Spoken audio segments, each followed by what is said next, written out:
Hello, everyone, and welcome to Sci-Fi Vision, the Librarians. The next chapter, we're going to talk about episodes 1 and 2, and there's Jamie right on cue. Yes, I am fixing my. It's trying to fix the present thing that for some reason is not showing up my window. Give me 1 second. Oh, it figures. It's just gonna be annoying. I might have to reopen the program. But anyway, yes, welcome everybody to my vision. We're gonna be Munch, talking about the first two Muncher. episodes of Hey, Librarians. you got an 11 o'clock, Muncher. I was here. Jamie just wasn't. Yes, he was there. I was running from the watch party. Thank you, AJ, for being there ahead there. But let's see. I do not know why it is not showing Lightroom. I might have to jump back in, exit out and come back. Nope, there it is. Now we just need to get off of the Last of Us picture. So give me 1 second. Let me move it off of onto the Librarians. We want that episode. All right, there we go. And I'll put my overlay back on. Sorry, guys. All right, there we go. All good. But as I was saying, thank you for coming, everybody. We're going to talk about the first two episodes. Although if you've only seen the first one, you probably won't be too bad. This show you can kind of watch out of order if you have to. But I mean, not that you should do that, but hopefully you've seen both of them. But yeah, thank you for coming. As I said earlier, we have our watch parties at 10 Eastern before this in Discord. So if you haven't, make sure you join our Discord, and I will stick a link in the chat. So make sure you sign up for schedule and all that. And then, sorry, I was reading what you said. And then on Mondays, I hate when it pops up little windows and it screws everything up. Hey, Karen. On Mondays at 9, we have our Dead City show. Karen. Murderbot at midnight. On Tuesdays is our roundup show with Doctor Who and Surreal Estate. And of course, Thursdays we have this show now that Last of Us is over. And actually, Dead City might be moving too, so to a different day. So stay tuned for that. But so AJ, you had not seen the original Librarians, correct? Before this, Way back a long, long time ago, in the year of 2004, I saw the first movie with Noah Wiley. Okay, but you didn't see the series. I did not watch the series, Okay. and I didn't watch the second. I never saw the second two movies with Noah Wiley either. I see. So but I understood the premise going in. Yeah, I was going to say, for someone who's a new fan or who's a new viewer, I know you can pick it up pretty easy. But what? Yeah, I mean, you don't know. You haven't seen a whole lot of it. I've actually watched. I watched the first 3 because I was enjoying myself. Where is it at? I keep seeing people saying they saw the third we'll one. Talk. We'll talk later. Okay. You saw the TV fairy. Okay, got it. So I my initial reaction was that it's kind of like you had said this earlier yesterday, the other day. It is like Warehouse 13, but I felt like because we have the librarian who's out of time, it also kind of reminded me of Sleepy Hollow. So it felt like a cross between Warehouse 13 and Sleepy Hollow. Ichabod Crane always trying to get used to technology and everything, like accepting of it, but kind of like I felt Vikram was very much in that same vein. That makes sense. But yeah, it's fun. Sorry, go ahead. No, I was just saying it's fun. Yeah, I was going to say, for someone who has seen the originals and seen the original series, I always loved the series and was pissed when it was canceled. So I'm so glad it came back, even if it's with a different group of characters. Although thankfully we do get at least Jacob in the pilot, which was nice. Christian Kane. Yeah, I mean, I missed the original show. I generally tend to like all of Dean Devlin's shows. I mean, obviously we both watched Ark, and I'm a big Leverage fan.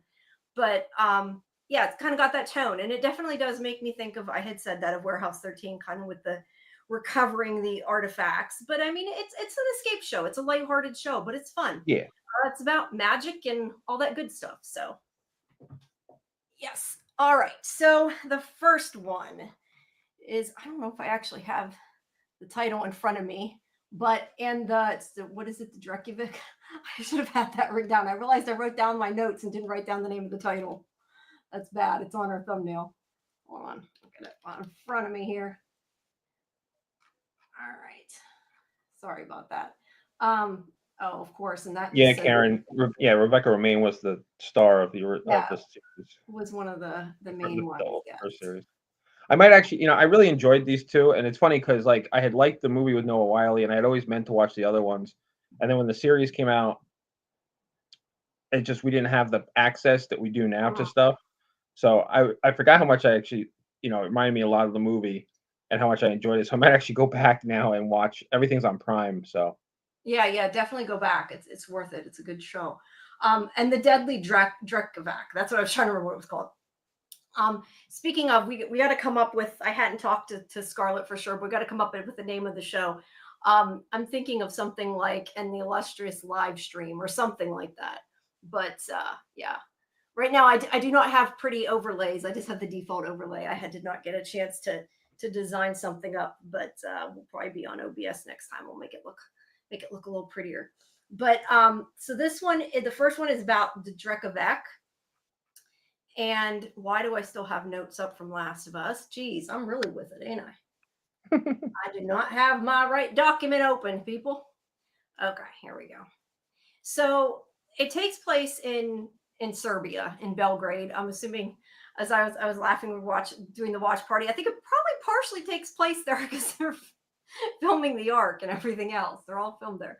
But yeah, it takes place, and that's where it's filmed, is in Serbia, and takes place there. It starts off in 1847 with this guy, General Gregor, who leads his army under Gregor's Hammer is the name of his group there that he leads. And Vikram is, and I do not have quite as many screen captures as I should have had. I apologize. But Vikram is there with him. This is once they get stuck in the time bubble. But he's helping him get this sword out of a sarcophagus. They're using magic to get it out of there because he wants to use it. It's this lost tomb of Attila the Hun is what it is. And he wants to use the sword of Mars to reign over everybody and conquer Europe. And Vikram, who is the librarian back then in 1847, is pretending to be, on his side when he's really not. And he grabs the sword and puts it back and intends to leave him there because he makes he uses, what's the name of I forget what the artifact's called. I lost the name of the artifact. It's a Scarabaphorus. And he makes a time bubble so they're frozen in time. And he intends for his assistant to pull him back out and leave Gregor there. But his assistant gets killed. So he's stuck there for a little bit. But then it ends up... A little bit, 200 years a bit. Yeah, well, 200 would have been 200 years. But while he leaves Gregor there, Jacob comes and rescues him, who is, of course, one of the other librarians from the TV series. And he pulls him out, thankfully. And Vikram wants to, and I know when I do it, I tend to do more recap than our normal show, but so I'll try not to go too deep, especially because it's 2 episodes. But Vikram wants to go back home, back to his time, because he has, I don't know if it's a girlfriend or a wife, they don't really say, but a person there that he wants to go back to. And Jacob explains to him, we don't use magic here, that it corrupts people and you can't use it to go back. You're stuck here now forever. It's one way, but that he did rescue him. And he does make a point that kind of, I guess, to, for people who've seen the original, he does mention that Cassie is the one that told him how to go get him out of there, which is what he did. But he's going to, he wants to go back into the present. And I lost what I was going to say, but he explains that here in the present, that time travel's too dangerous, and that if they change anything, they've barely done it before, and it could be the end of the world if they did. Thank you, Justin. Thank you. I lost where I was going to say. Okay, so he says they don't use magic. In this year, they don't use magic. Back when he was the librarian, they did some, even though they're not supposed to. But as he's telling him all this, of course, he takes off, sneaks away, and so he calls Jenkins to yell and tell him that he lost him. I don't know if we're going to actually see Jenkins at some point, but we might. We'll have to see. But we meanwhile have hold on. Back in the actual castle that used to be where he had his library, his annex, is a museum now. And we run into I hate when I go to say things and I want to call them the actor's name. And I go to do that. Lysa. I keep wanting to say Livia. Lysa, who is talking to Miss Astalot here, Mrs. Astalot, but she doesn't know that yet, who she is. But she inherited this castle and she doesn't want to keep it. She's a scientist. She's working on her project and everything. And she just wants to kind of get rid of it so she can work. She's developing multidimensional predictive algorithms with quantum computing. And she's kind of a little bothered that she had to come here to sign this paper. But Mrs. Aslet takes her down to the basement where she says that there's records. And she sees this painting that looks an awful lot like her. Yeah, just a little bit. Yeah, just a little bit. So at the same time, we have this guy who I'm going to do the same thing. I keep wanting to say Bluey. His name is not Bluey in here. Connor Green, who is recording a selfie. He is recording himself trying to find the library because he is like a conspiracy theory guy. He has his fan group, the Spectral Snoops, on his podcast, and he has been spending his time trying to prove the existence of the library and magical artifacts. So he found a way to this place where he thinks he can get into the library, and he ends up, of course, meeting there with Lysa and running into her. And everything, as we talked tonight about convergence, everything kind of converges. Yeah, it was kind of fun the way everybody kind of got there separately. Yeah, and I like how Mrs. Astalot brought her down there and like left her there, and she's not even paying attention, and she kind of snuck her down there because she even says something like her phone isn't working. She's like, "Well, you went off with a stranger into the basement of a castle. Like, what do you expect?" I like that. And also, I was going to say, I really like Mrs. Astalot. What do you think about her? Because she's one of my favorite. I mean, I know we don't see her a lot, but like, I really like her. I think she's funny. She is fun. She's like, that quirky character that just kind of pops up at the right moment type of thing. She's, she helps them, but she also gives them all a hard time. Yeah, I was trying to remember, and see, this is where I want to go back and watch the original series. I was wondering if she had the job that Jenkins did, because I don't remember the ones that watched the library. I think that might be like she has that same job, but I'm honestly not sure, so I don't want to say that. I'd have to go back and watch. But yeah, she's there kind of to guide them, I guess, but doesn't tell them what she's doing. But Vikram, who has been looking for his annex, how to get in there, he decides to use the magic of the well, which he should never have done. He opens it back up because he thinks he can use it to time travel back because it'll bring his annex back and get back to the person he loves. And when he does use it, and it brings the annex back not into existence, as Liza explains. They both it exists and it doesn't exist. It's like in a quantum. Yeah. I don't remember exactly what explained it, but a quantum, like a fluctual state. And he brings it so you can see it again. And he uses the magic to do that. And he snaps his fingers and all the torches light up, which was pretty cool how they did that. And this design of the set's pretty cool. I have to say, though, I find it funny. And I know it was just a line to like be a cool line or whatever. But he's like, I'm the librarian and this is the library. But then like 30 seconds later, he explains they're in the annex, not the library. Yeah. Which I thought was funny. I'm like, yeah, I was like, wait a minute. yeah. So let's see. I lost a little bit. So there was parts about him trying to dig for the magic, but I don't think that's really important. We're caught up here. But yeah, the main thing you need to know about these characters is that Lisa, I don't know if it's Lisa or Liza, I couldn't tell for sure. Lisa is a scientist who does not believe in magic. She is studying Ma- chaos theory. Sorry, go ahead. I was just Yep. saying, magic is just science that we haven't been able to explain yet. Yeah, that's from something too. I was trying to remember where I heard something like It's that. from a lot of stuff. Yeah, it's There's from been a something. lot of. Yeah, but I mean, there's lots of things that were considered magic before they were scientifically explained. So yeah, but she studies chaos theory and is trying to predict the future because her parents died in mysterious circumstances, and she wants to figure out a way to stop other people, I guess, from dying, being able to predict things. So she did through the whole show. Will not. She's the Scully of the group, right? Kind of. yeah, For lack of a better description, she does not want to believe in magic, and she wants to use science at every turn to explain it. Whereas Connor is a conspiracy theorist, but he also was a historian, and he knows a lot of things. A lot of things about history, and that he just knows without having to look it up because he remembers them. He went to like Harvard and Stuttgart, and I forget where else. So he's like really smart too. But yeah, Vikram introduces himself. Like I said, he's like, I'm the librarian. So Connor is very excited. That's a great picture.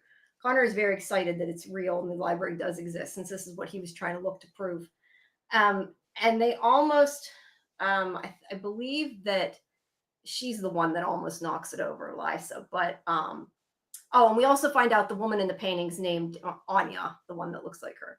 But she almost knocks that artifact over, and both her and Connor grab it. And when they do, their hands are burnt in the symbol. I don't know. I guess it's supposed to be kind of a dragon symbol. I'm not sure exactly what it was supposed to look it's like. supposed to resemble the Thing, whatever the yeah. hell the thing was called. Yeah, but Drekavac to me sounds kind of Drekavac. like Yeah. dragon. So I'm saying it kind of looks like a dragon. And he's like, uh-oh. He knows that they're in trouble. Let's see, what else did I skip? Some of this I'm doing from memory. Let's see. He explains that their touch summoned the Drekavac spirit. And then they hear this animal type thing scream. And he tells them to cover their ears because the Drekavac will infect its victims with its cry. And it will change. Hey, Fletch, thanks for coming. You missed Last of Us, but thank you for coming. Fletch, really, dude? Like you missed our see how it is. Yeah, we appreciate you coming. We just expected you there. So they barricade the door, and when they do that, they see. Oh wait, here he does take her. I forgot Jacob comes back. I think I skipped this part. They take them into the well so they can see the magic, because she still says magic doesn't exist. He's like, really? He thinks she should believe it. But they have, I guess I just didn't get the picture. There's tears coming under the door because it's crying. When the Drekavac shows up, yeah. Yeah, it's crying. I'm not sure if you mean, I assume you mean you haven't watched this, not you haven't watched Last of Us finale, but. No, I think he means he hasn't watched Last of Us, which is why he didn't come to it. Okay, well, that's okay. So he tells Jacob that, he screwed it up, let him go find it and try to bring it back. And he uses his scrying lens.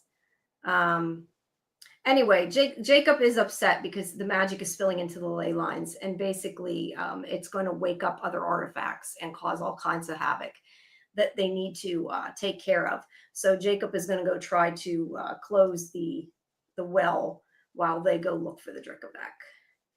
And it will rejuvenate. Like, it disappeared for now. Jacob did get it to disappear, but it'll come back.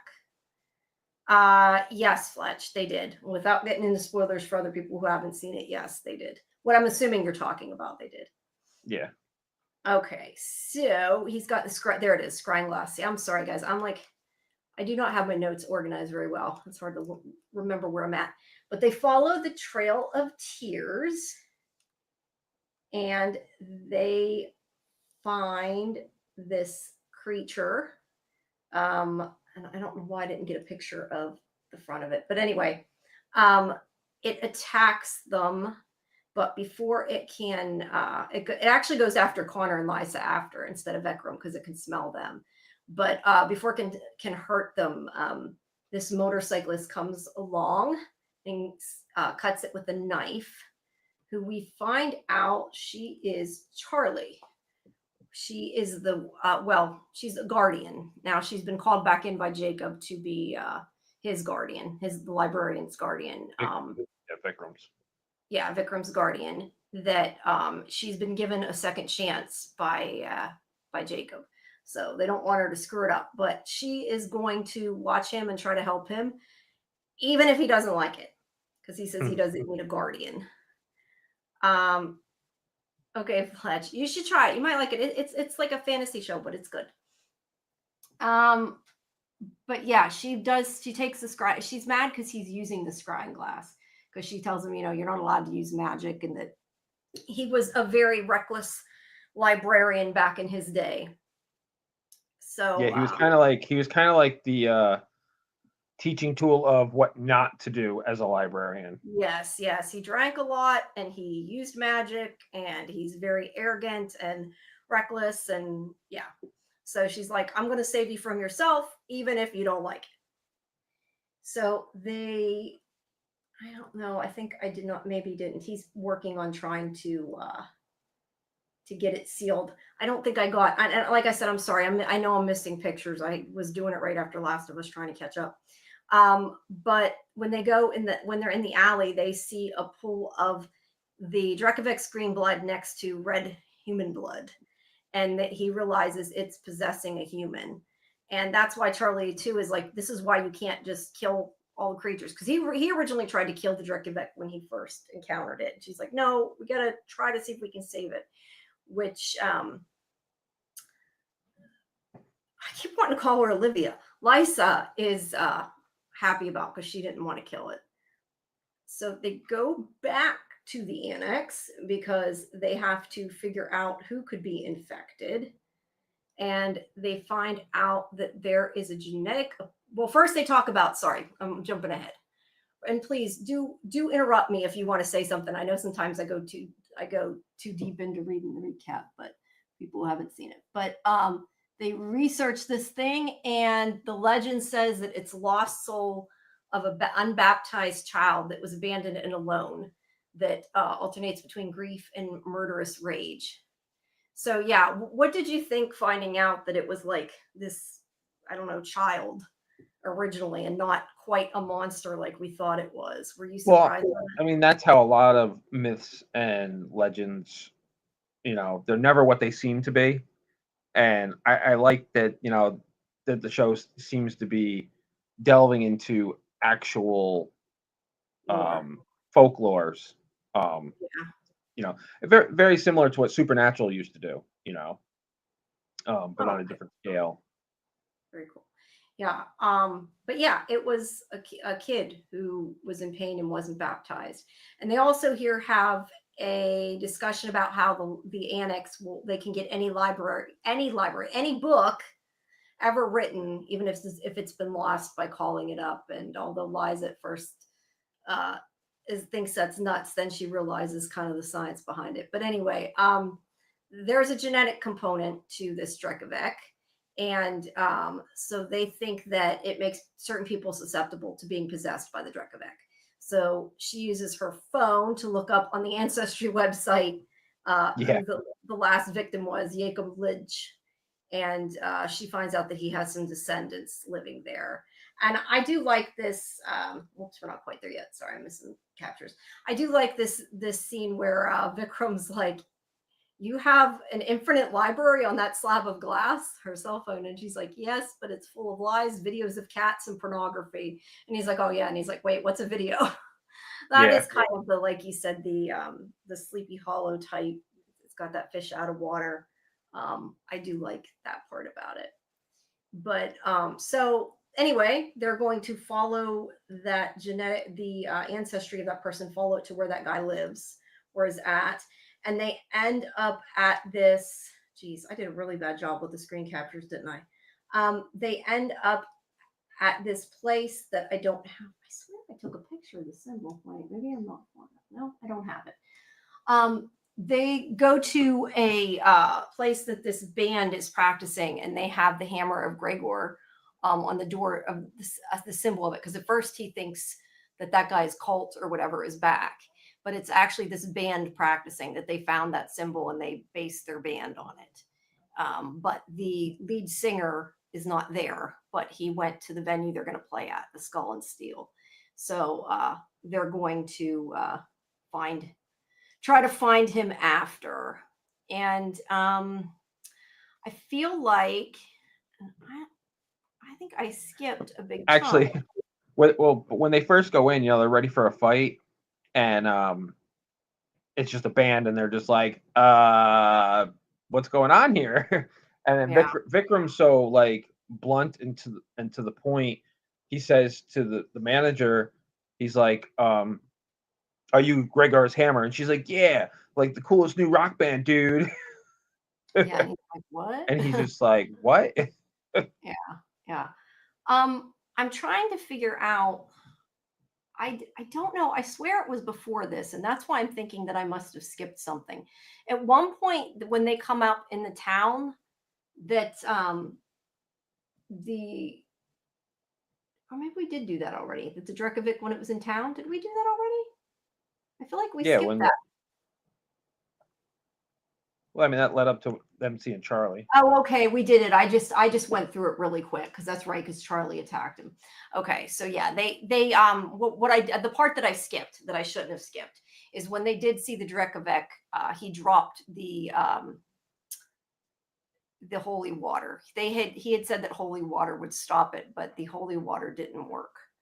And so they have to, well, I don't think they've actually tried the holy water. I think at that point he just dropped it, and that's why he didn't know. But he's putting it in his liquor bottles. He's getting more holy water. They have to get more though, so he gives them the bottles, and let's see, they go to the church. Meanwhile, Jacob thinks that he's gotten the magic under control, but he clearly hasn't, because these tanks and these rockets are like ready to go off and kill people. One rocket does go off. One rocket does go off. I'm curious actually what happened to the rocket, but it went somewhere. But yeah, he's like, I'm not quite done yet. Yeah, he's got like the oh shit face. He didn't get it. Yeah, he's got to go back. But while they are trying to find the singer,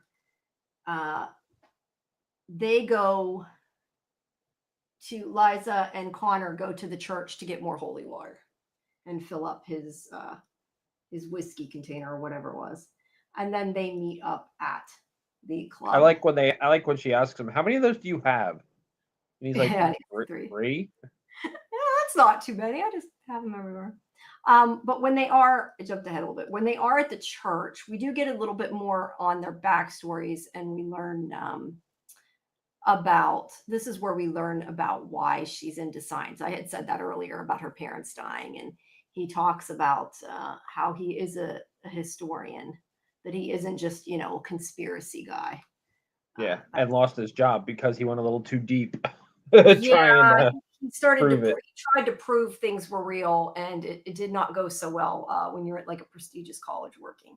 So yeah, he lost his job. But he's not just a conspiracy nut. He is was a professor, and he's a good, smart guy.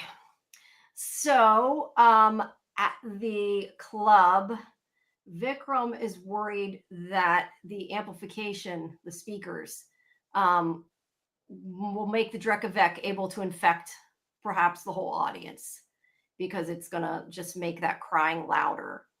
And they find out here, let's see, they know that the holy water won't do anything in human form. So they have to get the Drekavac to come out of that guy, is their plan. So he brings Liza and Connor, he kind of presents them, that part was funny, to that guy to see, because he thinks it'll make him turn to the Drekavac because he's after him.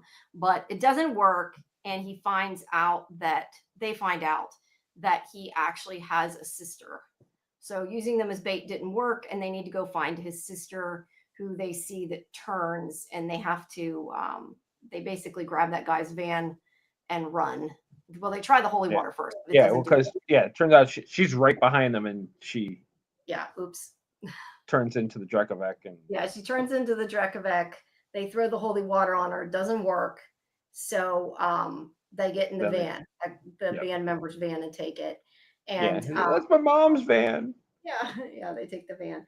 And Charlie drops who had taken this, she had taken the scrying glass away from him earlier when she was complaining he shouldn't be using magic.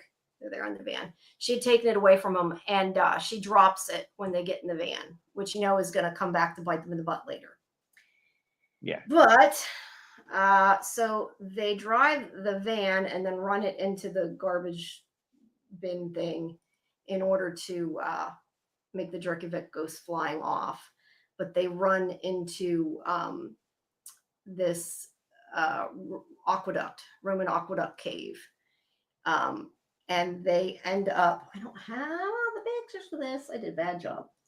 They're at the aqueduct. Okay, that's too far. There is a waterfall in the aqueduct, which is the important part. But Vikram's plan now is that they need to neutralize the Drekavac.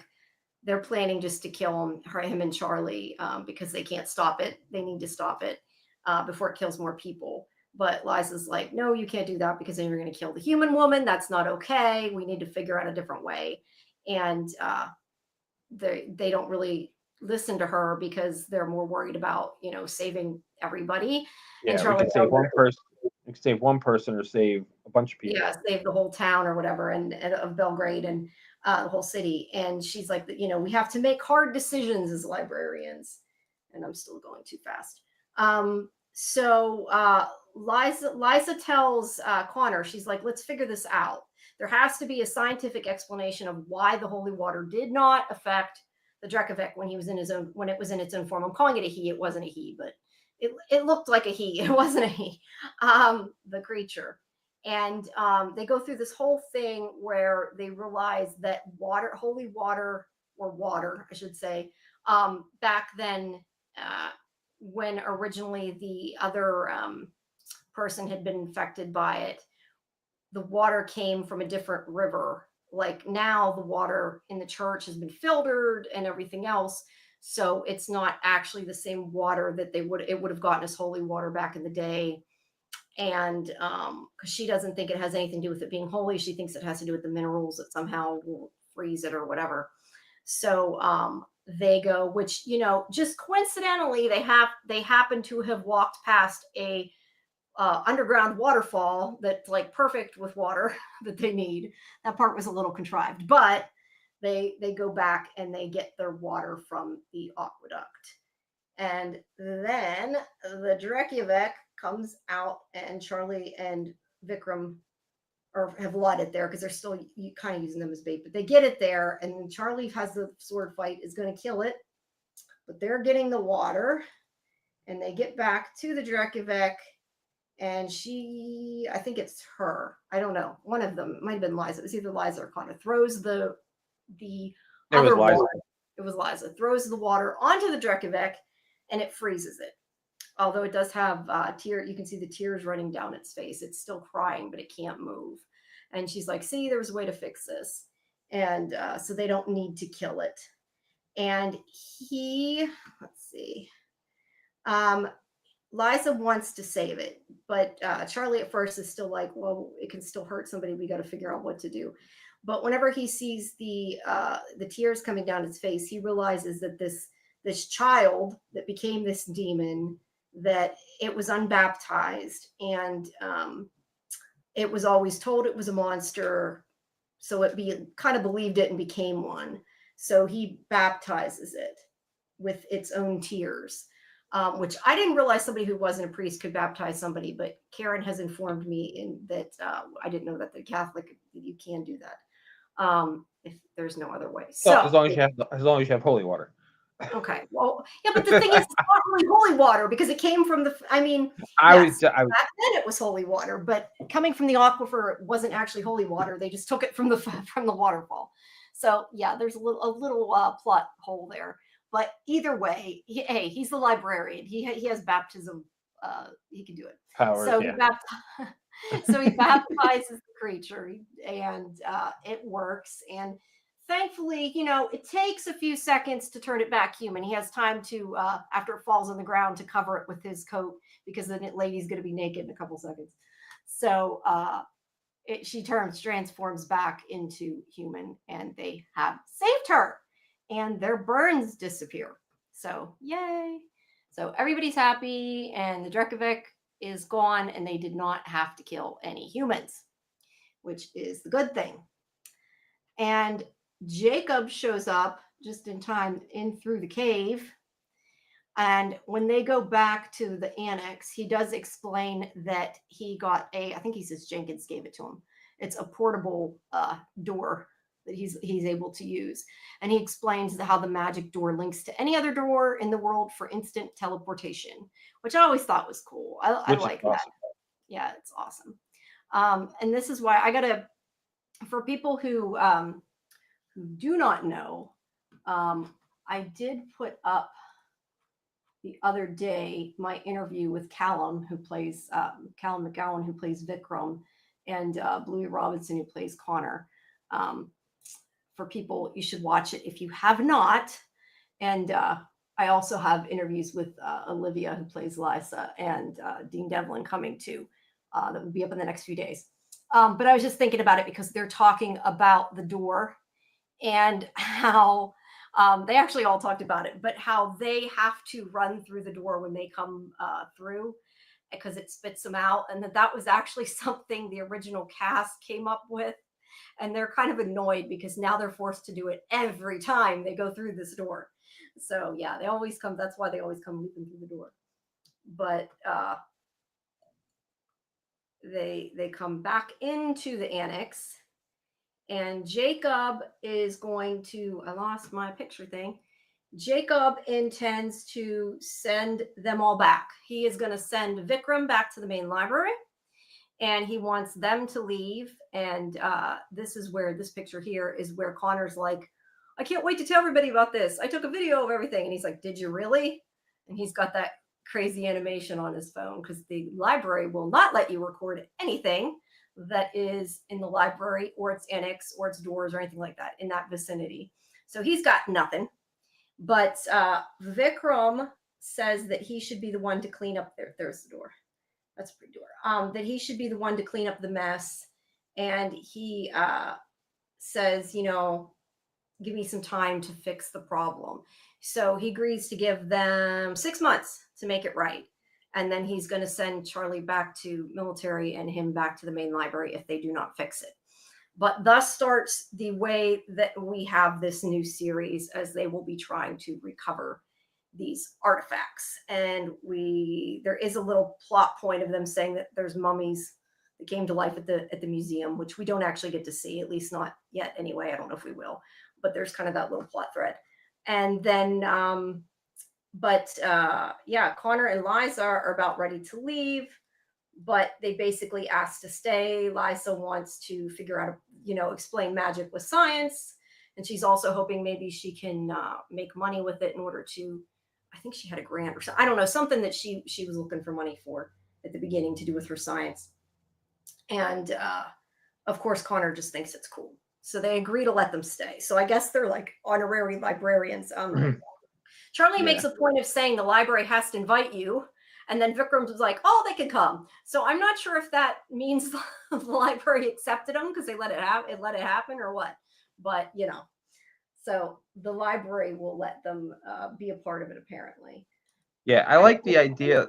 I like the premise of it, that because of Vikram releasing the magic, it's, created what the show is going to be. Yeah. I mean, there's the idea, obviously, that there's different annexes everywhere, so they technically can have different spinoffs everywhere. But yeah, I like that the magic has gotten loose because of what Vikram did. And then the other important part is this ending, this little end cap, because we see this picture that has to do with the museum, that the woman in the painting, aka Anya, aka the ancestor of, or at least we're assuming ancestor of Lysa is actually the fiance of Gregor. So you know this is going to come back around, but we see this. And then we have this little end cap with the Winslow. His name's Winslow.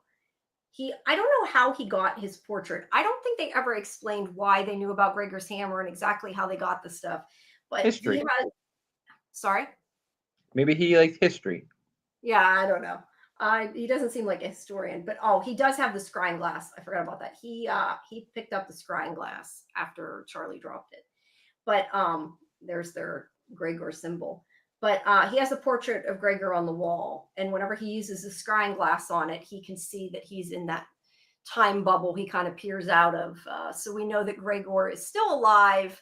I mean, I guess still in the past, so he has to somehow get here. But I'm assuming before the season finale. Yeah, I'm sure that'll happen. Yeah, we will get him back. But yeah, so potentially that band member will be back. Gregor, I'm sure, will be back, and the whole thing with Aunt Anya, I'm sure, will come to a head at some point. But that is the first episode. You have theories. Go ahead. I was going to say talks. We can talk about my theories in the next episode because that's okay. I was going to say. So you enjoyed this episode, but do you have anything else to add about the episode that you haven't said before we move on? I'm trying to add stuff in besides the recap. Like I said, I know sometimes I get too deep into just reading a recap, but yeah, as I said before, I really enjoy this show. I think it's a fun escape fantasy. I do like the way that they started it off and introduced us to everybody.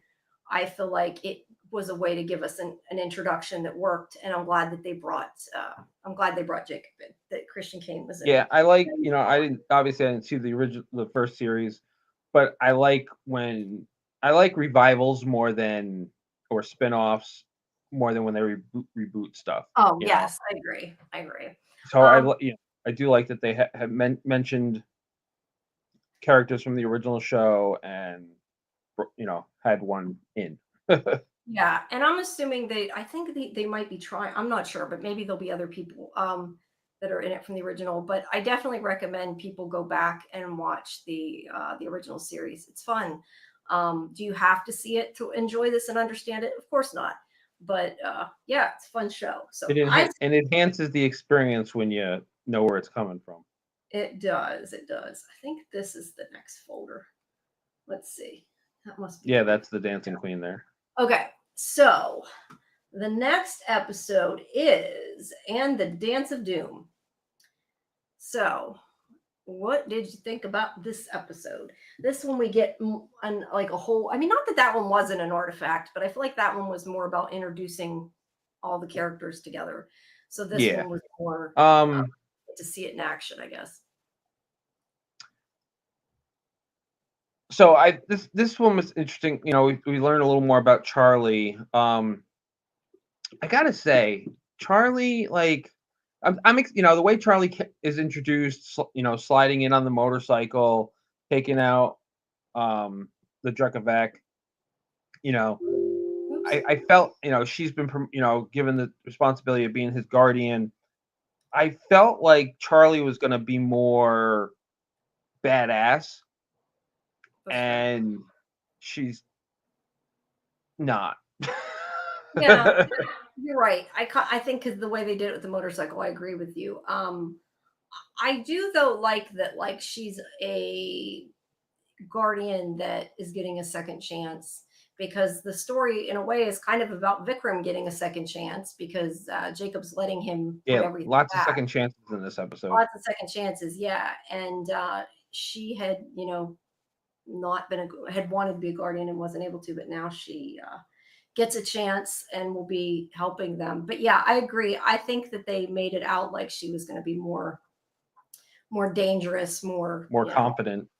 More confident. Vikram's actually the dangerous one, just because he's so reckless and arrogant and all that good stuff. Although I do like Vikram though. I think he's funny. I enjoy him. But yeah, they're a ragtag team. And I also, before we move on, I do want to say that I like the different parts of the group, the way they did it, because like you need the believer and the skeptic. which is essentially what it is, the science person and the magic person. And I think they both counterbalance each other, and Vikram and Charlie well. And it's good too because they have Connor to teach Vikram all the history he's missed of the last century. He can help him know what he had missed. All right, I gotta put this back up. I lost my Lightroom. Okay, so they are at this. I don't actually know. They're performing in the park. I guess it's just a park. And these dancers are dancing, and this ballerina here, she dances and dances and continues to dance right out into traffic and is hit by a truck. Speaking of, there is one thing, and again, because I didn't go into too much detail, but there is one thing we missed about the other episode that I liked. At least I think it was in the first one, where Vikram saw a truck and thought it was like a beast. Oh yeah. No, it's a machine. Be gone, foul beast.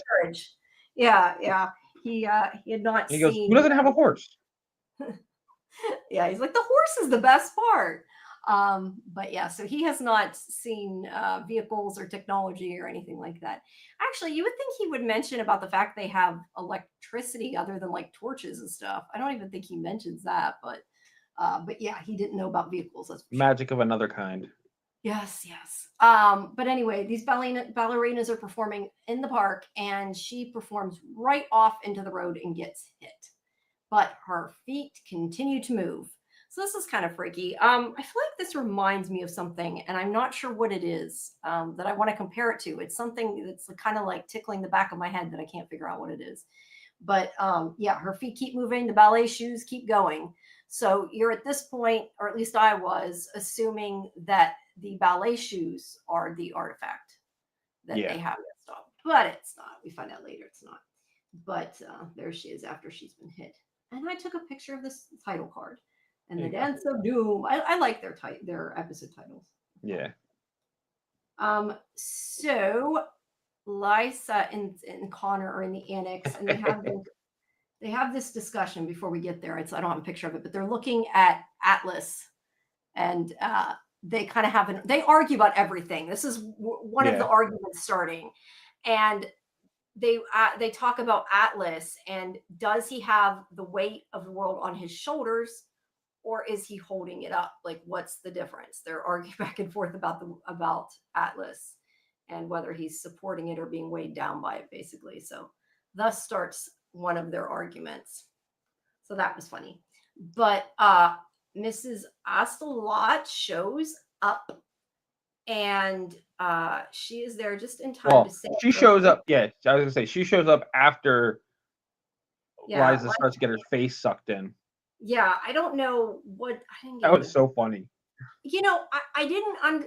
It's a Chinese gourd vessel, but I kind of missed something there because it has something to do with talking. Because she said it was for people who didn't quit talking or something. I guess it would attack them. I don't know. It was specifically what she was talking about, and I forget what it was. Okay, I see. But either way, it was going to suck her face in, and she pulls it away. So she saves Liza in time. Yeah, she said. Yeah, because she says that it was probably. She says, "Who would make something like this? Probably somebody." She said, "You never want to talk around this thing because it'll suck your face in." And she's like, "Who would make something like that?" And she goes, "Probably somebody who was around people that wouldn't shut up." Probably people who know me. That's what my family would say. Sure. I always get yelled at for talking too much.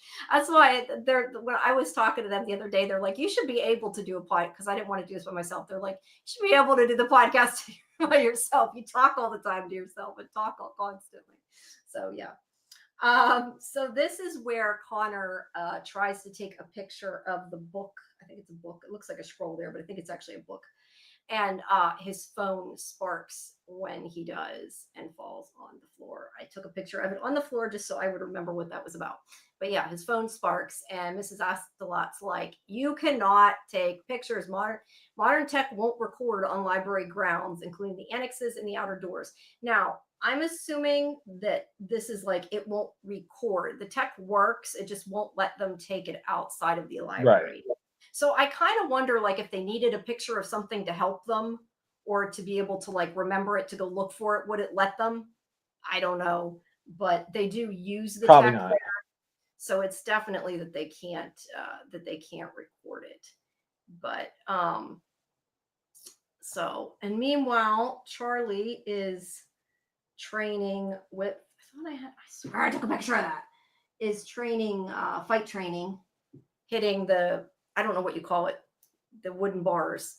And she comes in and gives her pointers. So it's like she's helping all of them, and she clearly knows what she's doing. And she just seems like this, little old lady. Not that she's that old. I'm calling her an old lady. She's not that old, but this lady who. Well, she's older she's than 200 years. Well, no, but I mean, yes, you're right. Technically, the character's a lot older, but she doesn't seem like she's necessarily would be somebody who would be strong and know how to fight and know how to do these things. But she's been there and she knows what she's doing, and she tells them to all gather. And that's when you find out, as you said, that she actually knew Vikram. She is the annex's caretaker, and I like there's the whole thing with Vikram yelling at her because she's touching his stuff, moving it around. But they knew each other. Sorry? Or when she sneaks up on him. When she sneaks up on him, yeah. But she's known him since before 1847. So yeah, she's immortal. But she was told by the library to wait at Belgrade in case he returned. And that's why she was working at the gift shop. She got a job everywhere. Yeah, she's had a job everywhere in there. And it was funny because Liza's like, how could you be? That would mean you're immortal. And she's like, yep. And Liza's like, Is this where she starts? I don't have all the quotes, but is this where she starts saying like, okay, I have to remember immortality is a thing? Because I know later she's like, yeah, this is a thing. She's ticking off all the crazy magical things that she has to admit exist that she still won't admit exists. But Vikram does not want her help. He doesn't need anybody's help, but she's going to help them whether they like it or not. And she shows them, there's a good picture of her.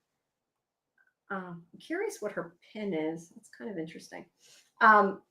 But she shows them this map. There is a, I was going to say it's a pendulum, but they actually take the pendulum from the grandfather clock and hang it on it. So I guess it's just a chain that's hanging there.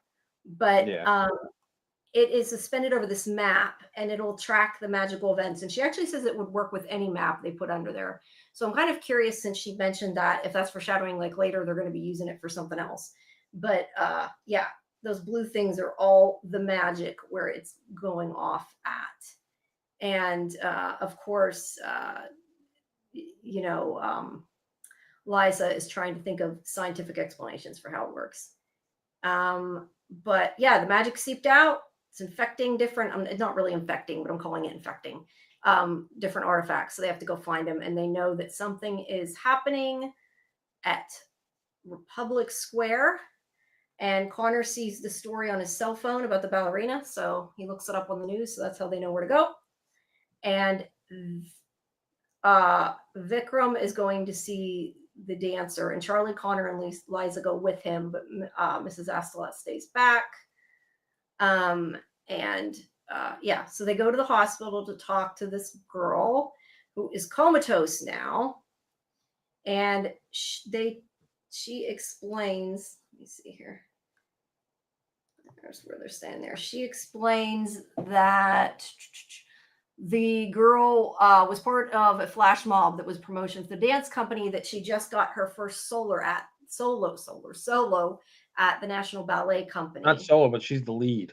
She's the lead, yes, not just solo. You're right, but she's a solo. And Liza asks about that gray streak in her hair, which obviously people can get, gray, white streaks in their hair when there's like a big event that's, I guess, shocks you is what it's supposed to be, I guess. But she asks about it, but the mother just says that the doctors ignored her when she asked, so we don't really hear anything else about it. But they're going to try, they both say different things about who they are when they get in there, but they're going to try to figure out what happened to her. And intern, friend, intern. Intern, yeah. But they're still fighting. They're constantly fighting. I do enjoy their squabbling because it's funny. They're bickering, yeah. But they're talking about her being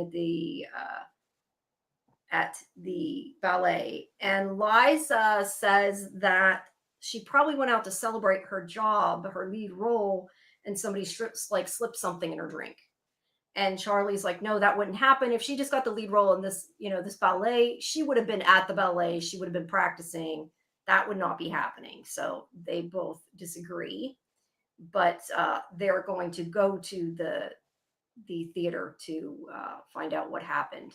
But they do think that maybe she was targeted.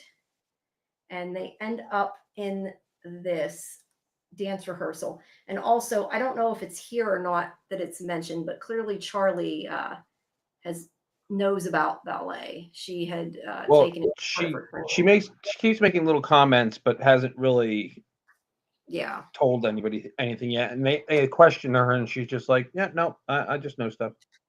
Yeah. Well, she says something about it was part of her training as a guardian, but she couldn't keep it up. She says that at one point. But they basically everything's going crazy as they're trying to do this technical rehearsal. This is like another thing where Vikram expects something different because he's like, oh, there aren't that many people that work at the at the theater. Yeah. And then like they go in and there's all these people. But and then Liza says, she's like, I believe, she goes, I'm not expert, but I believe that's a haystack. Yeah. Oh yeah, because he said it won't be like that. But they're doing this rehearsal and they talk to the choreographer, Yelena, who should have, there's a picture of the back of her there. She's a choreographer and she wants them to leave. But Charlie, because they're asking questions, says they're insurance investigators, which at least makes more sense than, the way Connor and Liza acted. But I have to wonder, and I wish I had thought about it when I talked to Dean Devlin, because I want to ask him, and I might just be reaching and I'm putting more meaning into things. But insurance investigator definitely makes me think of Leverage. And is that a reference? I don't know. I'm going to say yes, just because I'm a fan, but it probably isn't. It's probably just me reaching. But she says they're insurance investigators, and that Liza says there might be a toxin that caused the ballerina to dance into traffic. So therefore, because they said this, they'll listen to them and help them, because and this isn't just this show. In all shows, they never half the time show ID, and people are just like, sure, we'll trust you. Yeah. So it all works. But this is the conductor, this guy. I don't think I have his name, but this is the director, Dom Anna, and they're arguing about the tempo of the finale. Now, I didn't understand some of that because I don't understand music stuff, but she wants allegro and he wants allegro moderato. It has to do with the tempo. And this is where Charlie's like, that woman is well known in ballet because she knows more. And she admits that she trained at the ballet, but it was just like one of her trainings for becoming a guardian. But Anna makes an announcement to everybody, including this guy who's a journalist, that, whoops, I hate that thing popped up, that the audience, it tells the audience there that the show will go on and the finale will be played and it will be an allegro tempo, I can't talk, or they can all leave because she'll do it without him. She doesn't need anybody. So, supposedly the argument over the tempo is over and that guy's pissed. But so let's see, Vikram and Charlie go to talk to Anna. Liza goes to talk to Yelena, the choreographer, and Connor talks to the conductor. So, and like I said, so Liza talks. Divide and conquer. Yeah, divide and conquer. They all talk, which is kind of interesting because they don't have a lot of practice at this kind of thing. But she goes and talks to the choreographer, and she is upset that they're going to have the performance, because she says it's only because Anna refuses to let go of her final production because she wants it to be like this big to do, and she kind of is surprised and thinks maybe they should hold off because of the girl getting hurt. And meanwhile, Anna thinks that the show's cursed. She talks about like growing up being a prima ballerina, and I'm reading the wrong part. she worked really hard to get the production of. This is like her last production. And now that the prima ballerina is in the hospital, she thinks that the whole thing's cursed, but she wants to still go on with it to prove to them that she can do it, because even though she's been there for years and years and should have tenure, they don't care. And that's why everybody's fighting, basically, because they want to stop and she don't. So then the conductor that Connor's talking to, it does not like Anna, and he complains about her micromanaging, and says something about like she's making notes on her own music. So I don't know. I guess she's like changing everything and then changing it again. I wasn't quite sure about that because, again, I don't know enough about music. But they're doing the play they're doing, I guess, is the ballet is not play. Ballet is Giselle. And let's see, Adam, where did I get Adam? Anna, I don't know why I said Adam. As she's talking to him about it being cursed, like I said, she tells them that it feels personal. And her and Charlie talk about like kind of it being an uphill battle. And I'm assuming they just mean like as a woman and, you know, getting her stamp on things. I mean, it's just kind of, they have this discussion. And she has a book with her work, but this is her, you know, her last hurrah, and she wants to go really well. And she feels like it's personal that it's not happening right. And let's see, Gustav, that must be the conductor. Oh, okay. The conductor tells Connor, hold on, I gotta turn on my air conditioner, I'm getting hot. Tells Connor that Anna thinks she has the power, but it's really all up to the conductor's baton because he's controlling the music. And of course, it's just because, you know, he wants to be the one in charge that matters, basically. So that's why he says that, I'm sure. And then Liza finds out. Well, actually, it's kind of foreshadowing. Yeah, it's definitely because of how the episode ends. I mean, so he's not wrong. The conductor really does control. He does, but I'm saying I think he's saying it because he's like, I'm better than her. I'm more important than her. Is kind of his argument. But yes, you're right. It does foreshadow what's happening later.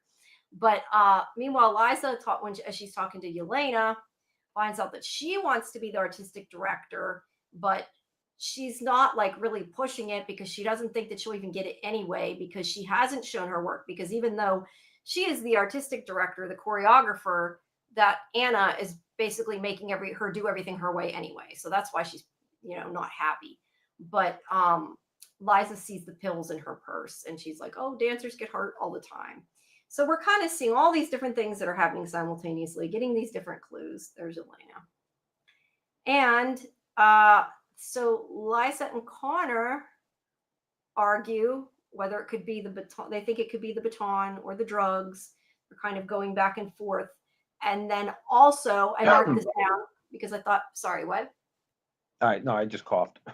Oh, okay. I thought you said something. I marked this down because I thought it was funny. When Yelena's saying, oh, it could be drugs causing this. I don't know if you caught this.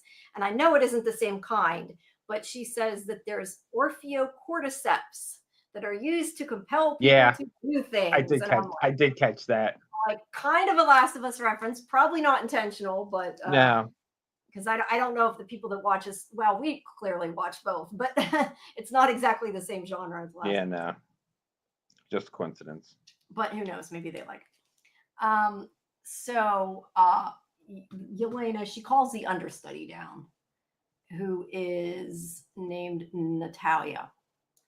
And as they continue to fight, she starts getting ready to dance. There was a box of resin, and puts her ballet shoes in it as she gets ready to dance.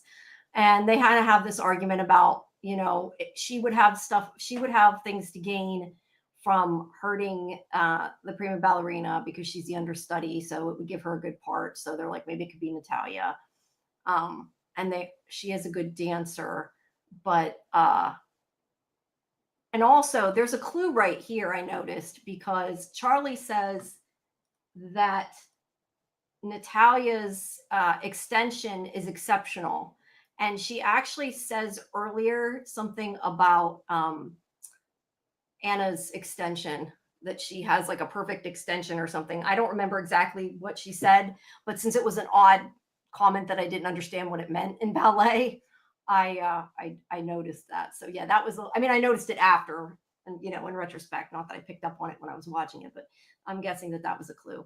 But she starts to spin and her shoes start to smoke, and basically the same thing happens to her that happened to the other girl. So they take off her And shoes. what did Vikram said? What the hell? He said something like, "That's not extension, that's smoke." Oh or yeah, something. yeah, you're right. You're right. Yeah. So they take off her shoes and her shoes keep dancing. So it's definitely, well, they still think the shoes, I think, at this point. But at That'd be the shoes. but at the annex, they look in the microscope has some kind of magic components. I don't know.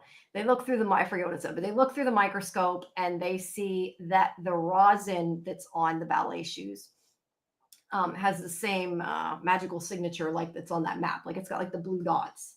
Yeah. So they know it's actually the well, they know it's something on the shoes and they figure it out. It's the rosin, basically. And then meanwhile, I keep wanting to call her Knox a lot.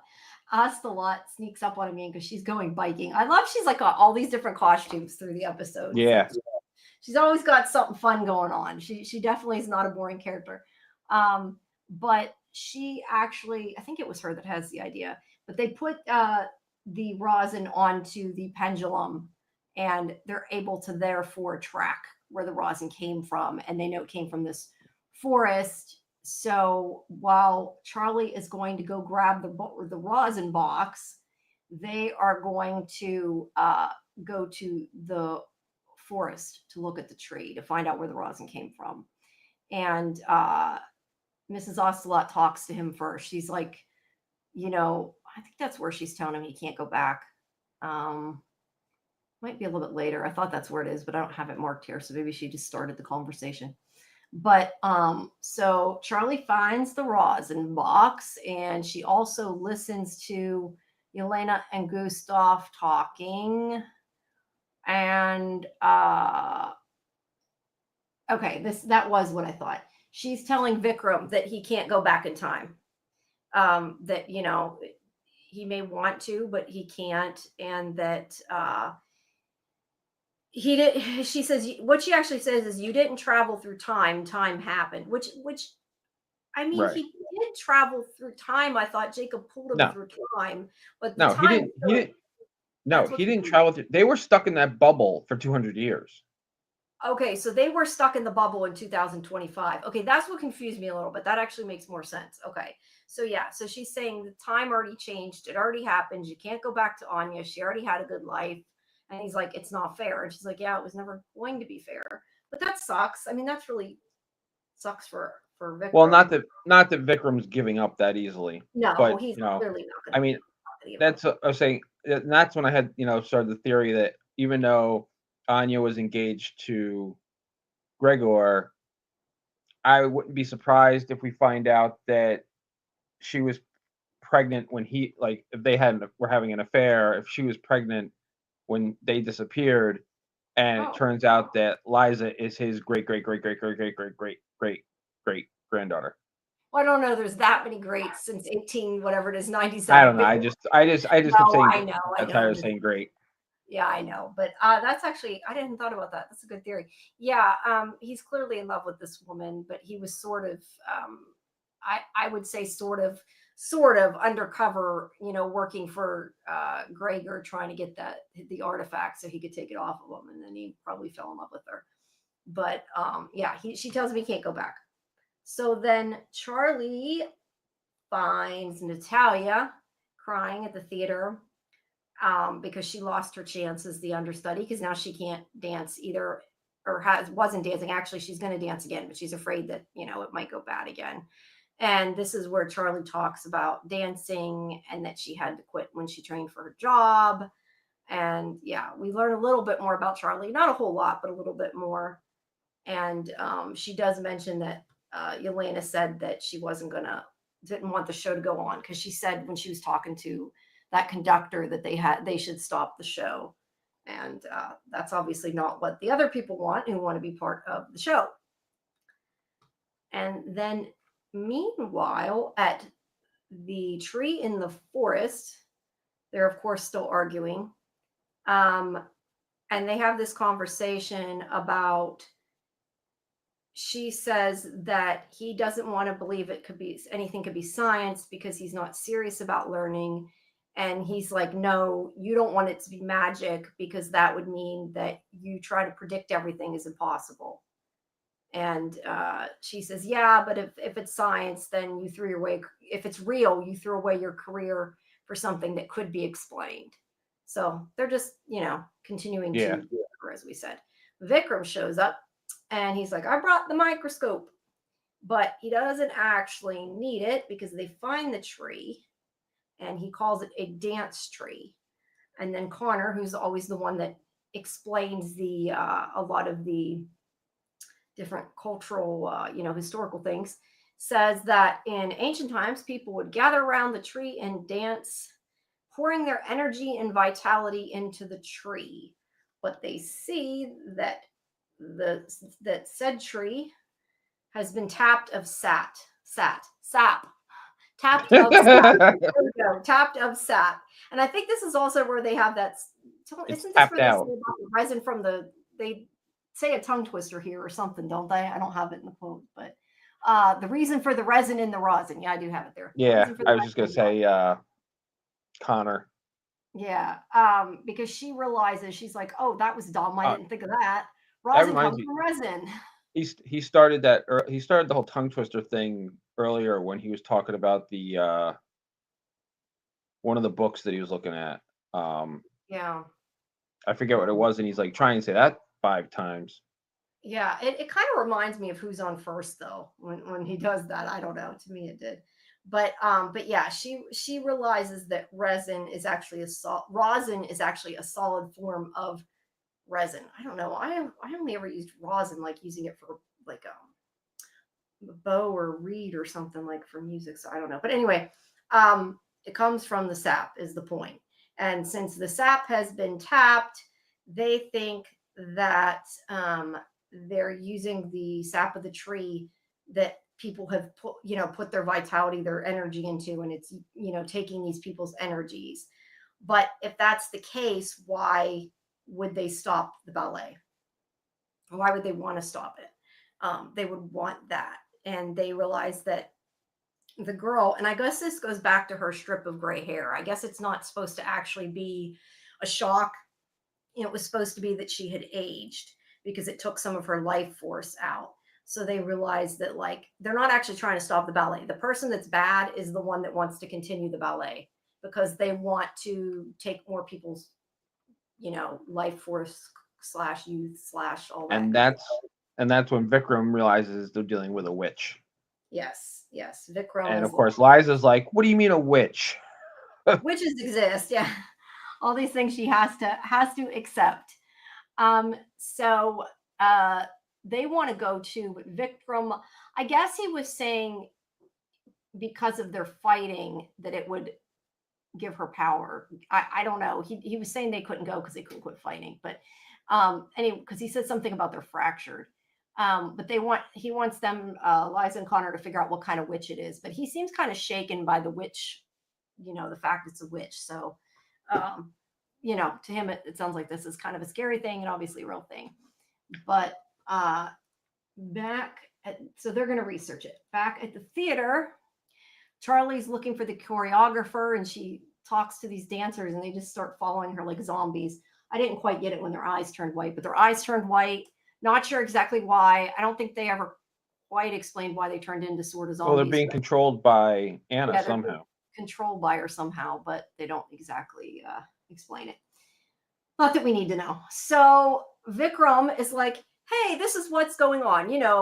When the hero tells the villain about the villain's plan, not realizing they're the villain. So yeah, he's like, oh, there's a witch. So who's been here over a decade? He's like, oh, Elena, Gustav. And here I'm thinking she has. Yeah, she has too. And that's why she doesn't mention it. Actually, she probably would have been less suspicious if she had also listed herself. But when she's gone, he looks at that journal that she had put there, and he sees this picture of her. That is the wrong picture. I mean, that's a picture from the book, but the picture from the book actually shows her, and she looks exactly like I already Natasha. forgot what her name is. Yeah, Natalia. Natalia. And he's like, "Where'd you find Natalia?" So yeah, he figured it out. And then actually he doesn't figure it out quite yet, because first we flip to Charlie. No. First, why do I have okay, wait, there was something with her first. Okay. They're researching everything. Yeah.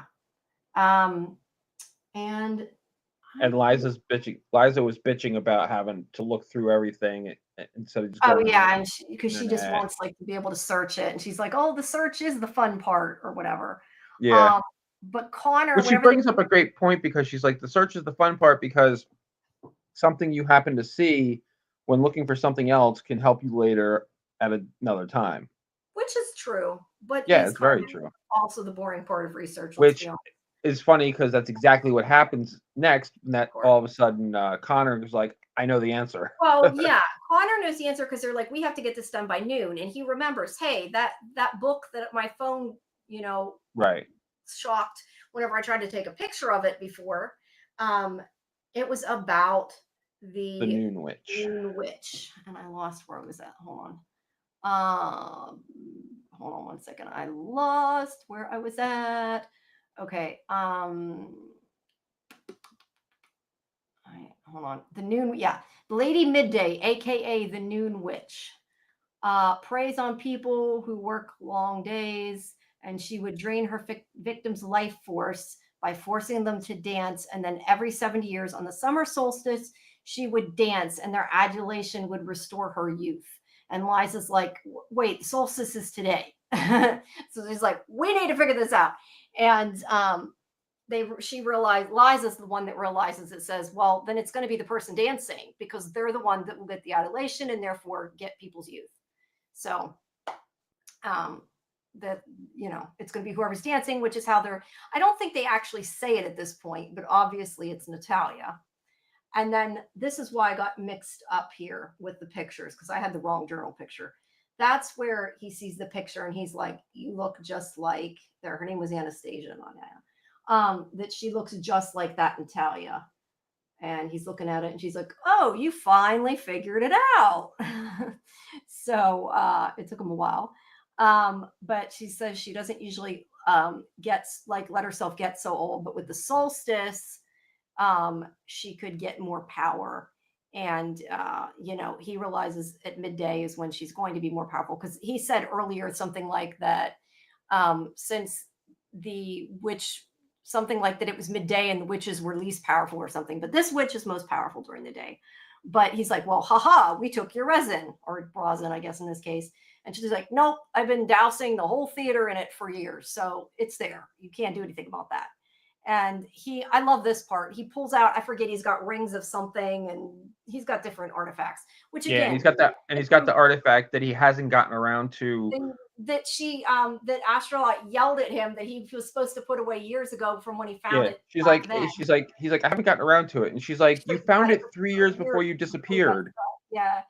And so he's clearly not listening to Charlie and still using magic, but he's like, "Haha, you can't stop me. I have these artifacts." And she's like, "I could zap you." And she uses a taser. She's like, "What about a taser?" She goes, "What about a taser?" And then she tased him. And then she zaps him. That was funny. I enjoyed that. Yeah. And then So later in the episode, he says, Charlie, he goes, "What's a taser, by the way?"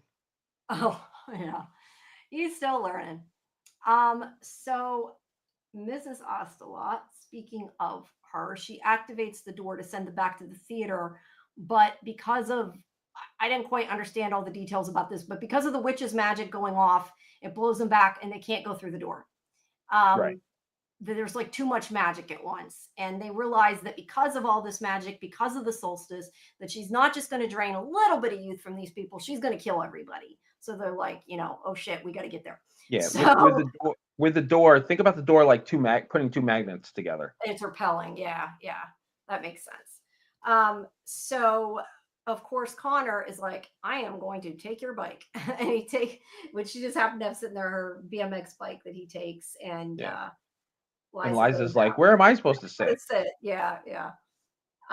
Then meanwhile, back at the castle, and I zoomed through too many pictures here.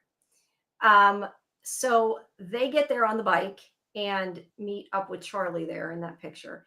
Yeah. But Well, that's yeah. Well, they meet up with Charlie just as she's literally tossed from the yeah, studio. the dancers with the white eyes threw her out the back door just as they arrive, and they tell her about the noon witch, and then she's like, she thinks it's Yelena, or no, they think it's Natalia. Sorry, she tells them about Yelena. Okay, I skipped. See, that's where I said I thought I had a picture of it. I don't know why I don't, but she found Yelena, and she was like a skeleton husk thing, like No, that was she had Yelena.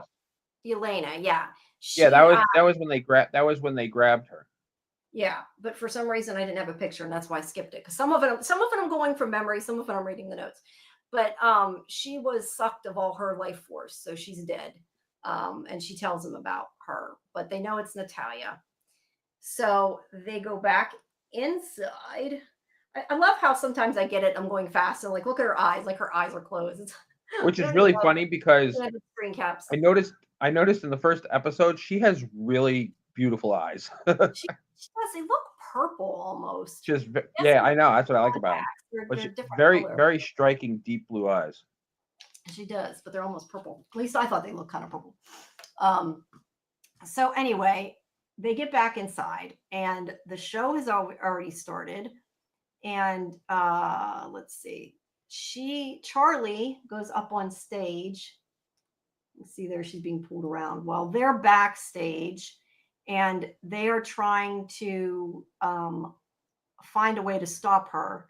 They know that she needs the adulation from the audience. So they don't want the audience to clap and cheer for her. They have to stop the show before that finishes. And meanwhile, I guess Charlie thought she could talk to her, which clearly does not go well. But the dancers are in the way. Let's see. So they all have white eyes too. Yeah, they all have white eyes. They've all been, I don't know, possessed, controlled by Anastasia. And so they knock out the lights. That looks really cool. So I took a picture. I'm not sure. I guess that rosin glows. Well, I guess it glows like the magic, right? That's why it's blue. Yeah. But either way, that is a really cool shot. Just from photography. Yeah, I like how they were trying to disrupt everything, and all they were doing was making it look really cool. Yeah, they just continue to dance, and Charlie continues to dance as part of it. And the audience is still enjoying it. You're right.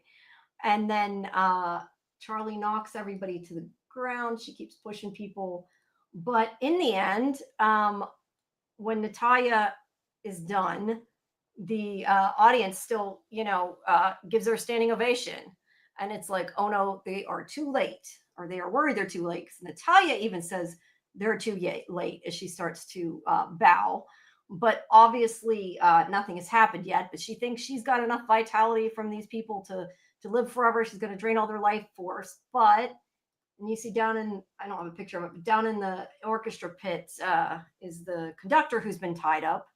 I'm not sure if she tied him up or if Vikram tied him up. I don't know that it matters, but I kind of wondered if Vikram did it. I would think Vikram tied him up because he took his. Because he wanted the baton. That's kind of what I thought. He took over conducting.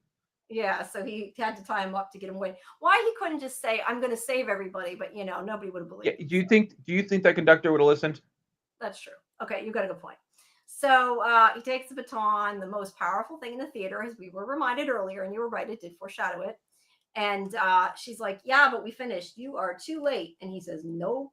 He says, "With this baton, it's so powerful that I was able to change the timing." He changed it to that allegro moderato, whatever the heck it is, that the conductor. So actually, the conductor got what he wanted in the end, even though he got tied up, right?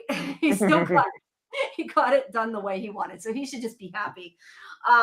So what happened is, because of that, the tempo was changed, and therefore the dance took a few seconds, so many seconds longer.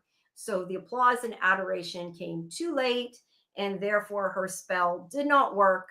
Although I would think the solstice would last a certain amount of time, but I don't know. I guess it had to be timed exactly. But it had to be by noon. Yeah. Oh, okay, that's right. Yeah, because she's. That'd be right at noon. So yeah, so she's too late, and okay, wait, I don't have one of that. She like falls to her knees or whatever, and then she turns into dust. And I thought I had a picture of that, but I don't. So then everybody's clapping, and they still think it's part of the show. There's apparently magic has been, or like magic as in magician magic, has been added onto this ballet that people clearly don't know what Giselle is about. Not that I would either, but they're all happy. So they get on the stage and they start bowing, which I thought was funny. I like that. They're all up there like, yay. Okay. So they saved the day. Then at the annex, Charlie tells Vikram that ballerina will be okay. The one that had went danced into traffic, but that Elena was already dead, so they couldn't save her. And nobody remembers what happened at all. And she asks them if that's magic, which I still think the library would have made them forget anyway. Just I think that the library makes people forget when it's gone, I think. But he's like, no, that's people's minds protecting themselves. The human mind can't reconcile the unbelievable. So that's his explanation, that it's actually what happened. But let's see. I don't know why I have a picture of that, but Connor and Eliza are of course arguing again. They're saying, oh, we weren't effective. We didn't get to do it right. They wish they'd been able to help more. And he's like, no, you guys arguing was a distract, which I think is hilarious. It's like, no, you guys were so busy bitching at each other that she was distracted enough that I could change the tempo. So if you hadn't been arguing, it wouldn't have happened. It wouldn't have worked. So yeah, they're arguing partially saved the day. But teamwork. And then she does say, Liza does say that maybe they don't have to agree on everything, but I'm assuming they're still going to continue to argue through the show. We'll see. But yeah, she has got a beekeeper outfit on, and she's like, I worked at all these different jobs. I finally get a vacation, so I'm leaving. Actually, yeah, actually, the way she says it is even funnier. She's like, apparently after working all these different jobs all these years, I've accrued quite a lot of time off, so I am going to enjoy it. Yeah. I would love to see what her, like, I would love to just see like a montage of her vacation. Seriously. That would be pretty funny. It would be. I really like her. So Charlie talks about giving up dancing. Let's see. And Connor makes a point of saying that, she is important because of who she is, basically. But he does want to find footage of her to blackmail her with. But she's like, your life's in my hands. I just don't have to save you. So yeah. So that's cute. Yeah, she's like, all I have to do is just not save you. Yeah. So he needs to watch it. Yeah, I don't know. Like I said, these 2 episodes were on TNT. I will tell people, for people watching it, if you have seen it, great. I hope you've seen it so far. But if you intend to watch it and you have like Xfinity, I don't know if all network things are the same. Make sure that you record it on your DVR, because what I found out is it does not apparently come on demand after, unless you pay for it. Because I went to like watch it, and it's like, it's $4 or whatever. I mean, I had already seen it, granted. I had already seen the screeners, but I was going to watch it on demand to see it a second time, and I couldn't do it without paying for it. I had recorded it on the DVR, but it got cut off because of the game. I had forgotten to set them longer. So yeah, I guess it's on Hulu, but it's only on Hulu Live. So I didn't have it on Hulu Live either. So I went back and watched my screen again to see it the second time. Now I've seen the first one 3 times now, because I had rewatched it again during the watch party. But yeah, so if you intend to watch it and you're not going to be there while it's on, make sure you record it, or you might have to pay for it. Not that, they shouldn't get your money for the show, but I mean, if you don't have the money to, pay for the episodes, you might want to DVR it, as I say. I just thought that was strange, because I assumed with TNT it would be on demand, and I was like, what happened? So it came on. I take it back. I didn't watch the screener because I found out it repeated again at night or whatever, and I had recorded it. I said the second one to re-record. But somehow, some people, TV Fairy not included, I was looking, it seems like some people have seen the third and fourth episode. I don't know if it aired or if you have a streaming service, maybe they paid for it. I'm not entirely sure. I'm curious. But yeah, because I've seen things out about the third and fourth episode, and I don't see how they're out, because then I've Googled, like, when does this air? And stupid Google AI that doesn't know what it's talking about. It's like, yes, it has aired on June 2nd. It's like, no, it hasn't, not yet. So I don't know. I don't know what's up with that. But so it's on, yes. So the show is on Mondays now. It's going to be on. So yeah. But yeah, I enjoyed these 2 episodes. I like this show. Like I said, it's a lighthearted show. It's an escape. It's fun. It's magic. I like fantasy. Yeah. So yeah, it's a lot of fun. A lot of fun. It is. And I do enjoy Connor and Liza, they're fighting. I didn't remember, because I had watched them all together. Like, I didn't remember how much they argued until I rewatched it back. And I'm like, that's so funny. But yeah, obviously they'll, I think, start to get along a little better as the show goes, because they need to work together. But Liza is going to have to accept that there is magic if she's going to continue to work at the library, I think. But it'll be a while before she accepts it. Yeah. But I'm excited to talk about the other ones too, and some of the guest stars, some of the Easter eggs, all that fun stuff that'll be coming up. Like I said, if you haven't, make sure on Sci-Fi Vision's YouTube page that you check out the interview with Callum and Bluey, and the one with Olivia and the one with Dean will be going up in the next few days. I would love to get some of them on the show. I don't know that that's going to happen, but it'd be great if we could get them here. But at least I did talk to them and do the interviews. So the rest of those are coming. But I don't know. Do you have anything else to add? We have a few people here, but we have not had a really super active chat. So you guys let us know what you want to talk about. We can address anything else in the show, but otherwise, I don't know. Do you have more for the? No, that's it. Episode? It's it's fun, and definitely gonna keep watching it. Like I said, I'm gonna go back and watch. I didn't watch it live. I don't know what was in the preview, so I want to be careful what I say. I know the next one is "And the Ghost Train." I like that one. That one's a good episode. And I know you said you saw it and enjoyed it. Yeah, I like the Ghost Train a lot. It's fun. Well, everybody, make sure next week on Thursday that you join us at 10 p.m. Eastern for the... Did I pin that? No, I did not pin it. There, now it's pinned. That you join us at 10 p.m. Eastern if you want to follow along at the watch party to see the 3rd episode before we do our live stream at 11 Eastern. On Thursday. Yeah, same channel, come back. And then meanwhile, like I said, we might be changing it to Sunday if there's a possibility of doing it, but generally our Dead City show is at 9:00 on Monday.